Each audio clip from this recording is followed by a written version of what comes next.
جانے والوں اپنی کمزوری تو دیکھو، ننھا سا تنکا اپنے گھر کا اڑ کر کے اگر آنکھوں میں آئے تو ہماری آنکھ اس کو برداشت نہیں کر سکتی، پیاس کے ننھے ننھے ذرات ہماری آنکھ اس کو برداشت نہیں کر سکتی، وہ پیاس کہ کتنی کھا کے ہضم کر کے اس کا حساب ہمارے پاس نہیں ہے، اس کا ذرات برداشت نہیں کر سکتی، تو دنیا کی آگ سے 70 درجہ زیادہ جو جہنم کی آگ ہے، جب اس کی سلاخیں کسی عورت کو پاپ کی نظر سے دیکھنے کی بنیاد پر آنکھوں میں ڈالی جائے گی، اس وقت ہمارا کیا بنے گا، اس وقت ہمارا انجام کیا ہوگا؟ یاد رکھنا، اگر یہ بات کوئی مولوی کہہ دیتے تو لوگ کہتے مولوی لوگوں کی تو عادت ہے ڈرانے کی، اگر کوئی سیاسی لیڈر کہتا تو لوگ اس کا مذاق اڑا سکتے تھے، مگر واللہ یہ مولوی نے نہیں بلکہ مولا نے فرمایا ہے، مالک کو مولا نے فرمایا ہے، مالک کے حبیب نے فرمایا ہے، غیب کا نبی نے فرمایا ہے، مصطفیٰ جان رحمت نے فرمایا ہے، اور صاحب نے فرمایا جس نے اپنی زبان سے اپنی طبیعت کے مطابق کبھی کلام نہیں کیا بلکہ ان کی شان یہ ہے وَمَا يَنْطِقُ عَنِ الْهَوَىٰ إِنْ هُوَ إِلَّا وَحْيٌ يُوحَىٰ، وہ اپنی مرضی سے نہیں بولتے، زبان ان کی ہوتی ہے، کلام خداوند قدوس کا ہوتا ہے۔ اللہ اکبر، وہ رسول فرما رہے ہیں، وہ شفیع المذنبین فرما رہے ہیں، وہ امت کے غمگسار فرما رہے ہیں۔ اللہ اکبر، اب تھوڑا یہاں تصور کرو میرے آقا علیہ الصلوۃ والتسلیم کے دیوانوں، میری قوم کے جوانوں، تھوڑا تصور کرو، تھوڑا غور کرو۔ لوگ کہتے ہیں مسلمان خود غرض ہو گیا، میں کہتا ہوں اللہ کرے مسلمان خود غرض ہو جائے، میں کہتا ہوں مسلمان سیلفش تو ہو جائے، کیونکہ خود غرض اس کو کہتے ہیں جو اپنا صرف سوچتا ہے، کسی اور کا نہیں سوچتا۔ میں کہتا ہوں یہ اتنے نادان ہے کہ یہ خود غرض بھی نہیں، کیونکہ اگر یہ اپنا سوچتے اپنا تو یہ ضرور سوچتے کہ ہم نماز چھوڑ کر کے جہنم کی آگ میں جلنے جا رہے ہیں، ہم کسی عورت پر پاپ کی نظر ڈال کر اپنی آنکھوں کو عذاب کی دہانے پر لے کر کے جا رہے ہیں۔ ذرا سوچو تو صحیح، اقبال نے کہا تھا اپنے من میں ڈوب کر پاجا سراغ زندگی، اپنے من میں ڈوب کر پاجا سراغ زندگی، تو اگر میرا نہیں بنتا نہ بن، تو اگر میرا نہیں بنتا نہ بن، اپنا تو بن جاؤ نا خود غرض، اپنی آخرت کا سوچنے لگ جاؤ، اس اعتبار سے خود غرض بن جاؤ، اپنی آخرت کی فکر کرنے لگ جاؤ، اس اعتبار سے خود غرض بن جاؤ۔ لیکن میرے قوم کے بھولے پن کا عالم کیا ہے کہ یہ اپنے آپ کی نہ بھی بن سکی، یہ خود غرض بھی نہ ہو سکی، کتنی بھولی ہے میری قوم کے جوانوں۔ تھوڑا تصور کرو، تھوڑا غور کرو، آقا کیا فرما رہے ہیں؟ کسی عورت پر پاپ کی نظر ڈالی تو آنکھوں میں آگ کی سلاخیں ڈالی جائے گی۔ اب آپ سے پوچھتا ہوں، یعنی عورت نے دوپٹہ اوڑھ رکھا تھا، عورت نے پورے کپڑے پہن رکھے تھے اور تم نے اس کو پاپ کی نظر سے دیکھا تو آنکھوں میں آگ کی سلاخیں ڈالی جائے گی۔ اور جو ہیروئن کو ننگا ناچتے ہوئے فلموں میں دیکھتے ہیں ان پر عذاب کا عالم کیا ہوگا؟ اللہ اکبر۔ جو ہیرو اور ہیروئن کا زنا دیکھتے ہیں، اللہ اکبر، آج سب سے زیادہ سپر ہٹ فلم وہ ہوتی ہے اللہ اللہ جس کے اندر گندے مناظر جتنے زیادہ ہوتے ہیں۔ پوچھنا چاہتا ہوں اے عاشقان رسول، ابھی یہاں اگر کوئی مقرر کہتے قبر میں رسول اللہ کا دیدار ہوگا، میدان محشر میں رسول اللہ کا دیدار ہوگا، تو پوری مجلس نعروں سے گونج جائے گی۔ لیکن ایک سوال کرتا ہوں، کیا ہمت لائے ہو آپ دنیا کے اندر جن آنکھوں سے زنا کے مناظر دیکھ رہے ہو، جن آنکھوں سے رات کے 3 بجے تک گدوں پر لیٹ کر نرم نرم گدوں پہ لیٹ کر ہیرو ہیروئن کا زنا دیکھ رہے ہو، انہی آنکھوں سے رسول اللہ کو دیکھو گے، انہی آنکھوں سے آقا کا دیدار کرو گے، اور کیسے کرو گے؟ اللہ اکبر، شرم نہیں آتی؟ سوچتے نہیں؟ یاد رکھنا خدا بند قدوس کی غیرت کا یہ عالم ہے، جن آنکھوں نے پاپ دیکھا ہوگا خدا ان آنکھوں کو محبوب کا دیدار نصیب نہیں فرمائے گا۔ اللہ اکبر، کیا ڈر نہیں لگتا؟ آپ رسول اللہ کے دیدار کو کھیل تماشا سمجھ رکھا ہے؟ نہیں، حضور سرکار نسمی نے کہا تھا، اللہ نسمی مہروی نے کہا تھا، اللہ اکبر، کہتے ہیں ان کا سامنا میں کس طرح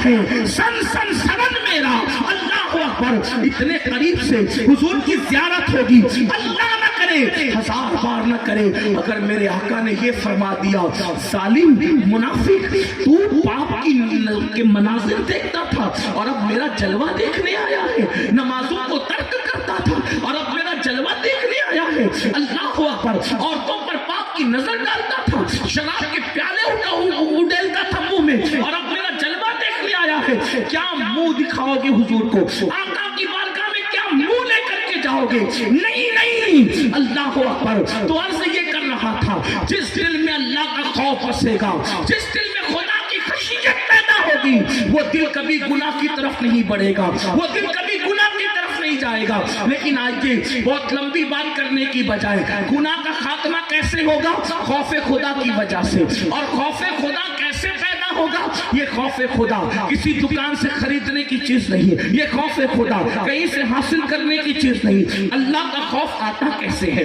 اللہ کی خشیت آتی کیسے ہے دل میں خدا کا خوف کیسے پیدا ہوتا ہے تو یاد رکھیں قرآن کہتا ہے انما یخشی اللہ من عبادہ العلماء آگاہ ہو جاؤ بے شک اللہ کے بندوں میں جو اللہ سے ڈرنے والے ہیں وہ صرف علم والے لوگ ہیں مطلب یہ ہے اب دل میں اللہ کا ڈر پیدا کرنا ہے دل میں اللہ کا خوف پیدا کرنا ہے دل میں اللہ کی خشیت پیدا کرنی ہے تو خدا کی خشیت کیسے پیدا ہوگی علم دین کی برکت سے علم حاصل کرو گے تو اللہ کا ڈر پیدا ہوگا اللہ کی خشیت پیدا ہوگی اور یاد رکھنا جس کے دل میں اللہ کا ڈر نہیں وہ پڑھا لکھا تو ہو سکتا ہے مگر عالم نہیں ہو سکتا عالم سچا وہ ہے بڑے مدرسے کی ڈگری عالم نہیں بناتی بلکہ اللہ کا ڈر عالم بناتا ہے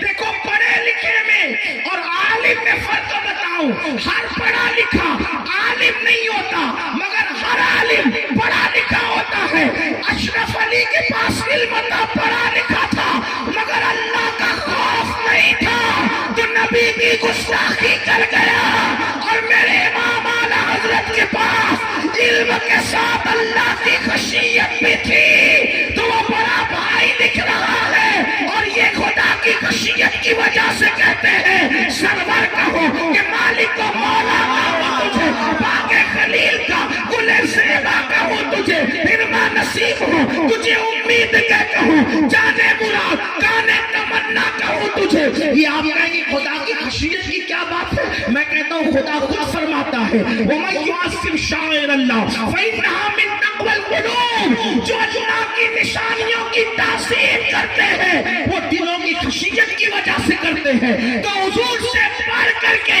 اللہ کی کوئی نشانی ہو نہیں سکتی سب سے بڑی خدا کی نشانی مصطفیٰ جان رحمت کی ذات ہے تو جتنا نبی کا ادب کرے گا وہ اتنا زیادہ اللہ سے ڈرنے والا ہوگا اس لیے یاد رکھنا خدا کی خشیت کے لیے علم کی ضرورت ہے علم ہونا لازمی ہے میرے آقا صلی اللہ علیہ وسلم کے پیارے دیوانوں تو خدا کا خوف آتا ہے علم کی وجہ سے آج ہماری قوم علم سے کوسوں دور ہے اللہ اکبر علماء کا مذاق اڑاتے ہیں بڑی معذرت کے ساتھ آج کل تو لوگ کہتے ہیں یہ دو کوڑی کے مولویوں کو کیا سمجھتے اللہ اکبر جواب دیں اللہ اکبر زندہ باد زندہ باد آج کل کچھ لوگ کہتے ہیں یہ دو کوڑی کے مولویوں کو کیا سمجھتا ہے میں کہتا ہوں سنو جسے دو کوڑی کا مولوی کہتے ہو اگر یہ مولوی نے خطبہ نکاح پڑھ کے آپ کی امی اور آپ کے ابا کے درمیان ایجاب و قبول نہ کرایا ہوتا تو آپ کی امی جان کہلانے کے قابل نہ ہوتی یہ احسان ہے مولویوں کا کہ جو ہمارے ماں باپ کا نکاح پڑھائے وہ مولوی ہے جو ہمارے کان میں اذان دے وہ مولوی ہے ہمارے مرنے کے بعد ہماری نماز جنازہ پڑھائے مولوی ہے اور ہم اس کی بے عزتی کرتے ہیں ان کی توہین کرتے ہیں ان کی بے ادبی کرتے ہیں فرمایا گیا علماء کی توہین کرنے والا صحیح العقیدہ علماء کی توہین کرنے والا جب مرے گا تو مرتے وقت اس کی زبان پہ کلمہ جاری نہیں ہوگا یاد رکھو یہاں تک لکھا گیا ہے فتاوی رضویہ شریف میں امام اہل سنت نے لکھا علماء کے گستاخ کا حال یہ ہے کہ مرتے وقت تو ڈر ہے کہ اس کا خاتمہ کفر پر ہو سکتا ہے. اس لیے اے اللہ کے بندو علماء کی توہین نہ کرو, علم کی توہین نہ کرو, علم کی طرف آؤ, علم سے کوسوں دور ہو. یاد رکھنا کہ مدارس آج جس کے جلسے میں آئے ہو, اللہ اللہ, یہ مدارس میں سے ایک مدرسہ ہے. جب تک کہ مدارس زندہ ہیں اس وقت تک اپنا دین زندہ ہے. بڑی معذرت کے ساتھ ہمارا حال یہ ہے, ہم لوگ اللہ اکبر شادی پر لاکھوں روپے تو خرچ کرتے ہیں لیکن تعلیم پر لاکھوں روپے خرچ نہیں کرتے. ہمارا حال یہ ہے, ہم اپنے پیر کی قبر پر 1 لاکھ کی چادر تو چڑھا سکتے ہیں مگر اتنی رقم ہم مدرسوں میں دینے کا حوصلہ نہیں رکھتے. کچھ لوگ اس کا غلط مفہوم لیتے ہیں, یار مولوی لوگ چادر چڑھانے کے مخالف ہیں. میں نے کہا مولوی چادر چڑھانے کا مخالف نہیں بلکہ مولوی کا نظریہ یہ ہے 1 لاکھ کی چادر کی ضرورت میرے پیر کو بعد وصال نہیں ہے. اس لیے کہ اگر وہ سچا پیر ہے تو اس کی قبر جنت کے باغوں میں سے باغ ہے. خدا نے اس کو جنت کا وہ حلہ پہنا دیا ہے کہ اب میری چادر کی 1 لاکھ کی چادر کی اس کو ضرورت نہیں ہے. میں یہ نہیں کہتا نہ چڑھاؤ لیکن 100 روپے کی چڑھا دو, 1000 کی چڑھا دو, 99,000 روپے جو ہے اپنے مرشد کے نام سے کسی مدرسے میں دے دو, تعلیم کے نام پہ دے دو. کوئی بیوہ کا بچہ اگر اسکول میں فیس نہیں بھر سکتا اس کے لیے لگا دو, کوئی کالج نہیں جا سکتا اس کے لیے لگا دو. یاد رکھنا ہم جس طرح دینی تعلیم کی تائید کرتے ہیں اور آپ کو ترغیب دیتے ہیں اسی طرح دنیاوی تعلیم کے لیے بھی کہتے ہیں اپنے بچوں کو ڈاکٹر بناؤ, انجینئر بناؤ, IAS بناؤ, IPS بناؤ, آپ اپنے بچوں کو آگے بڑھاؤ. اس لیے کہ یاد رکھنا علم کے اصل وارث تم ہو, مصطفیٰ جان رحمت کے کلمہ پڑھنے والوں, علم کے اصل حقدار تم ہو. علم تمہاری میراث ہے, حکمت تمہاری میراث ہے. لیکن افسوس آج میری قوم کا حال یہ ہے, غربت کا بہانہ لے کر لوگ علم سے کوسوں دور جا رہے ہیں. میں اپنی بہنوں کی توجہ چاہتا ہوں. عورتیں بڑی آسانی سے کہہ دیتے ہیں بچے کو 16 سال کا کر دیا, اب وہ دلی جا کے مزدوری کرے, اب ہمیں پالے. وہ کلکتہ جا کر مزدوری کرے, اب ہمیں پالے. وہ ممبئی جا کر مزدوری کرے, اب ہمیں پالے. میں عرض یہ کرنا چاہتا ہوں میری بہنوں یاد رکھو, اپنے بچے کو تھوڑی سی محنت کر کے پڑھا دو. اپنے بچوں کو, اپنے بھائیوں سے کہتا ہوں تھوڑی سی محنت کر کے پڑھا دو. ہمارے مہاراجا کے سرکاروں نے ایک اعلان کیا تھا اور نعرہ دیا تھا آدھی روٹی کھانا پڑے تو کھاؤ لیکن اپنے بچوں کو پڑھاؤ. میرے آقا صلی اللہ علیہ وسلم کے دیوانوں, صرف 10 سال اگر ہم اپنے بچے پر تعلیم کے حوالے سے محنت کرتے ہیں, چاہے مدرسے کی تعلیم ہو چاہے اسکول کی تعلیم ہو, اور آپ سے کہتا ہوں اگر اسکول کالج کی تعلیم دلاؤ تو دین کی تعلیم ساتھ میں ضرور دلانا.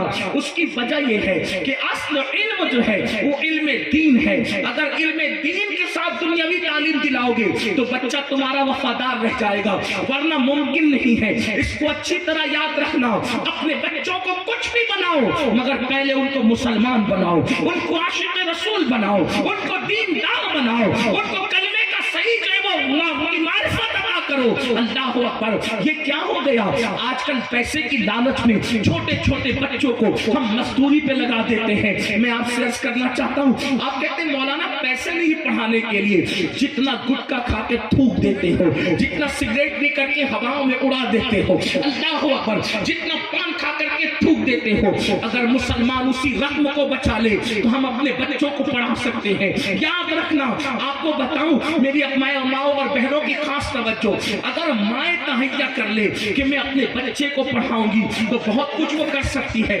دستار بندی کا موقع ہے, مجھے ایک واقعہ یاد آ رہا ہے اپنی بہنوں کی, اور آپ سب کی خاص توجہ. تھوڑی سی مشکل آتی ہے, تھوڑا سا وقت آتا ہے, تھوڑی سی تکلیف آتی ہے, لیکن اگر ہم ہمت سے کام لیں اور اپنے بچوں کو پڑھائیں تو ہمارا بچہ قیامت تک ہمارے نام کو زندہ کرنے والا بن سکتا ہے. حضرت سیدنا محبوب الہی خواجہ نظام الدین اولیاء کا نام تو سبھی نے سنا ہوگا, شاید ہی کوئی سنی کا بچہ ہو جس کے کانوں میں سلطان الاولیاء, شیخ المشائخ, شیخ الاسلام والمسلمین حضرت خواجہ نظام الدین اولیاء کا نام نہ ہو. جانتے ہیں خواجہ نظام الدین اولیاء, اللہ اکبر, چھوٹی سی عمر ہے, ان کی والدہ بیوہ ہو گئی اور آپ یتیم ہو گئے, تو جانتے ہیں کیا ہے حالات یہ تھے, گھر میں فاقہ رہتا تھا, گھر میں کئی ایک دن تک کھانے کو نہیں رہتا تھا. نظام الدین اولیاء فرماتے ہیں میرا بچپنا تھا جب ہمارے گھر میں فاقہ ہوتا تھا تو میری امی جو رابعۃ العصر تھی وہ یہ نہیں کہتی تھی کہ بیٹا آج فاقہ ہے. میری ماں یہ نہیں کہتی تھی. دیکھو بچوں کی تربیت مائیں کیسے کرتی تھی. میری ماں یہ نہیں کہتی تھی کہ آج فاقہ ہے, بلکہ میری ماں کہتی تھی بیٹا آج ہم اللہ کے مہمان ہیں. جب امی کہتی تھی آج ہم اللہ کے مہمان ہیں تو میں سمجھ جاتا تھا آج گھر میں فاقہ کرنا ہوگا. بلکہ کئی دن تک ماں کے جملے میرے کانوں میں رس کھولتے تھے کہ ماں کہتی تھی آج ہم اللہ کے مہمان ہیں, مطلب فاقہ کرنا ہے. آج ہم اللہ کے مہمان ہیں, آج فاقہ کرنا ہے. فرماتے ہیں کئی دن تک جب مسلسل گھر میں کھانا پکتا تو میں امی سے کہتا امی اب تم کب کہو گی کہ آج ہم اللہ کے مہمان ہیں, اس لیے کہ مجھے کھا کر کے وہ سکون نہیں ملتا جو یہ جملہ سن کر کے سکون ملتا ہے کہ آج ہم اللہ کے مہمان ہیں. جانتے ہیں اللہ اکبر جب قدوری تک کے حضرت محبوب الہی کو ان کے استاد نے پڑھا دیا تو اس دور کے حساب سے استاد نے کہا بیٹا اب تمہیں تمہاری دستار کرنی ہوگی, تمہاری دستار کرنی ہوگی, اس لیے کہ میں تمہیں جتنا پڑھا سکتا تھا پڑھا چکا, اب تمہاری دستار کرنی ہوگی.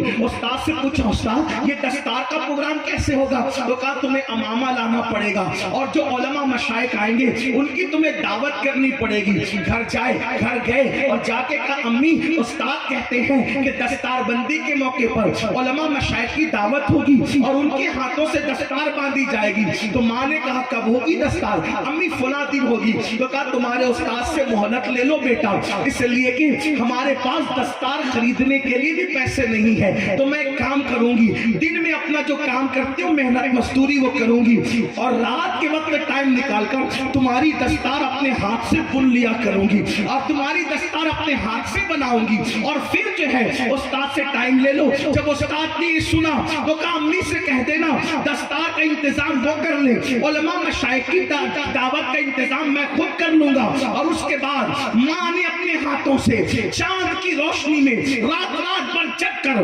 محبوب الہی کی دستار تیار کی. اور جب دستار تیار ہوئی اور آپ کے سر پہ باندھی گئی تو جب دستار بندھ رہی تھی تو باندھنے والے استاد کے قدم محبوب الہی نے چوما تو اس وقت ایک مجذوب وہاں موجود تھے. وہ فرما رہے تھے لوگ آج اس کو قدوری پڑھنے والا بچہ دیکھ رہے ہیں لیکن میں اس کو محبوب الہی کی شکل میں دیکھ رہا ہوں. آپ اندازہ فرمائے ماں کی محنت بچوں کو کتنا آگے بڑھاتی ہے. مگر افسوس آج کی مائیں تو صرف میک اپ میں مصروف ہے, آج کی مائیں تو اچھے لباس کی شوقین ہے, آج کی مائیں تو زیورات کی شوقین ہے. اے خاتون جنت کی کنیزوں یاد رکھو ماں کو سیریل کی اداکارہ کی نقل کرنے سے نسلیں نہیں سورے گی. خدا کی سب کی قسم آج بھی مسلمان سے لے کے کافر تک, اللہ اکبر, مشرق سے لے کے مغرب تک جب بھی کوئی کربلا کا مطالعہ کرتا ہے تو کربلا کا مطالعہ کر کے ہر انسان حیران رہتا ہے آخر کوئی کیسے ہو سکتا ہے جو خدا کی محبت میں وطن بھی چھوڑ دے, خدا کی محبت میں گھر بھی چھوڑ دے, خدا کی محبت میں تبتے ہوئے ایگزام پہ آ جائے. علی اصغر جیسا 6 مہینے کا لال لٹا دے, علی اکبر جیسا 18 سال کا جوان لٹا دے, پورا کے پورا کمبا لٹا کر کے, پورا کمبا لٹا کر کے آخری میں سر سجدے میں رکھ کر یار سے کہے اب بتا کہ تو راضی ہے یا نہیں. ایسی قربانی دینے والا پشت زمین نے اور چشم فلک نے نہیں دیکھا. دنیا حیران ہے لیکن جب دنیا حسین اعظم کو دیکھ کے حیران ہوتی ہے تو کہیں سے آواز آتی ہے حسین ایسے نہ ہوتے اگر ان کو فاطمہ جیسی ماں کی تربیت نصیب.